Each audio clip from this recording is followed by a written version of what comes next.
তো আমরা চাচ্ছি সাকিব খানকে দিয়ে ইন্ডিয়ার কলকাতা মার্কেটে এমন একটা অ্যাকশন ছবি বানানোর। ঢালিউড মেগাস্টার শাকিব খানের নতুন চমক যেন কিছুতেই থামছে না। বাংলা ইন্ডাস্ট্রির জন্য একটা মাইল ফলক হয়ে থাকবে যদি আমরা ঠিকমতো বানাতে পারি।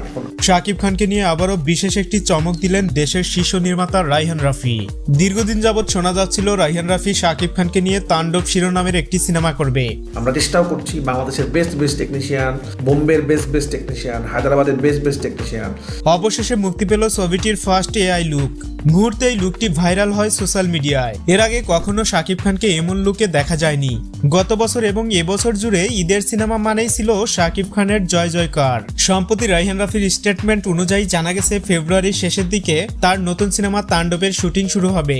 এই ছবিটিও 90 দশকের গল্পকে কেন্দ্র করে লেখা হয়েছে। তবে তিনি ছবির গল্প নিয়ে ক্লিয়ারলি কোনো কিছু বলেননি, শুধু জানিয়েছেন পর্দায় তাণ্ডব সৃষ্টি করবে শাকিব খান। ছবিটির অ্যাকশন দেখে সবার হলের সিট ভেঙে ফেলার মতো অবস্থা হবে। পুষ্পা, সালার, কেজিএফ, বাহুবলী সহ যতগুলো অ্যাকশন সিনেমা নির্মাণ করা হয়েছে সেই একই জায়গায় এবার শাকিব খানের তাণ্ডব সিনেমার সেট নির্মাণ করা হবে। সত্যিকার অর্থেই এটা একটা ইন্টারেস্টিং বিষয়।